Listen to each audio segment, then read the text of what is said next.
Okay, we're back with the Loba LO400L, and today we're going to take the stock diverter valve off and we're going to add in the GFB DV plus and then put the stock valve on top here. This is actually a DV plus that I've had on my car for about 5,000 kilometers or so. And so you see the piston, it shows some sign of wear. Don't know if that's going to be a problem down the line, but something to be aware of, that these will deteriorate over time. Okay, so what I've done is I've oiled this a little bit, and we'll come back to that. So removal, very straightforward. If this is on your kitchen table, right? If it's on the car, it might be a little bit tricky to get access, and you're probably going to be needing an extension like I have right here. The way I recall it, on the KO3 turbo, it's going to be easier. On the KO4, at least on this one, the actuator is kind of limiting access a bit more than I recall. Alright, so we're just gonna remove these by hand. Okay, drop that underneath. Okay, one more is out. And the third one. Now, once you have the screws out or the bolts, gotta be pretty gentle, at least if you want to keep these parts.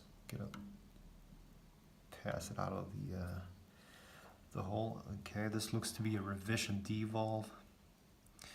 You remove this simply by holding firmly and then pulling apart. So, like that. Put this part aside. You take the spring out as well. So we're not going to reuse that. And we're not going to reuse the bolts. We'll just keep those for later if we need to return this to stock. Reuse the gasket, everything else. So we put the DV plus spring on here. Okay. Put this little plunger thingy on there as well. And next is the larger unit. You want to look at the orientation here.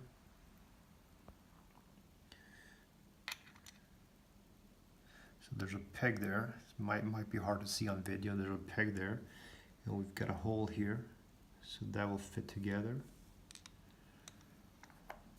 like that. Now this may or may not hold together by itself. I'm feeling some resistance. I'm gonna have to hold this while I put it back on the turbo. Okay. So the next thing is the spring. Okay. And then the piston, again with a little bit of oil on it.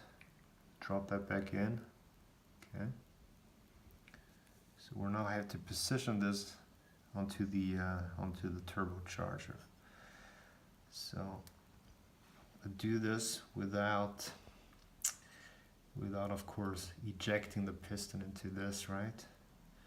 So the peg is here, and there's also a hole here. So we want to align this hole with this indentation there. So just remember that this bolt hole is going to be this one, right? So I'm going to turn this around. And then try to keep this together now. Well, it's kind of easier said than done. And my fingers are a bit oily, but let's see if we can do this. And as you can imagine, this is going to be harder to do with the turbocharger on the car. It's certainly possible. So we get the first bolt in there. See if we can get that in. Okay, not really going in there, so take it out. I'm gonna actually look through the hole, reposition. Try like this instead. Okay, that might work.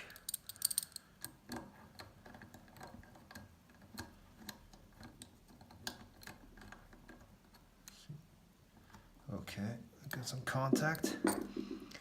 Take the next one, hold this again firmly. I look through the holes, looks fine. Looks like it's more or less aligned.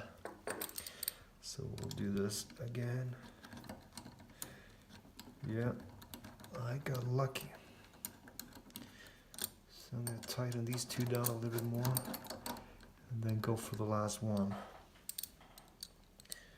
And again, this is going to be very tricky to do from underneath your car. Okay, so these are hand tightened now, all three of them. If you want to do this properly, we'll use a torque wrench. I think the spec is about 7 Newton meter. I have mine set at 8 just because it's not very accurate and just because I want to play safe. So there you go. It's now at 8 Newton meters. That's the second one.